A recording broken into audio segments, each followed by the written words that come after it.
তিনি মুক্তিপ্রাপ্ত হয়েছেন। সর্বপ্রথম আমরা আল্লাহর দরবারে শুকরিয়া জ্ঞাপন করে আলহামদুলিল্লাহ। সংগ্রামী ভাইয়ের আমার, আমাদের নেতার মুক্তি হয়েছে।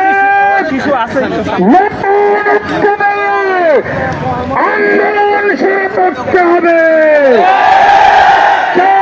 জুলুম নির্যাতন করে ইসলামী আন্দোলনের অগ্রযাত্রাকে রুখে দেওয়ার যারা দিবা স্বপ্ন দেখে তারা ভুলের মধ্যে আছে।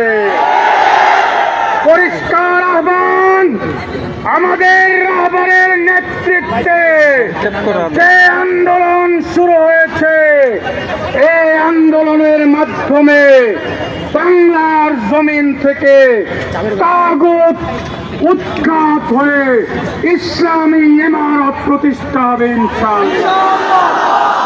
এখন আমাদের সামনে জুমার নামাজ, সংক্ষিপ্ত আপনাদেরকে অভিনন্দন জানাবেন আমাদের কাঙ্ক্ষিত বরণ্য মুক্তিপ্রাপ্ত সিপাহসালার শাইখুল হাদিস ইবনে শাইখুল হাদিস হযরতুল আল্লাম মামুনুল হক হাফিজাহুল্লাহ।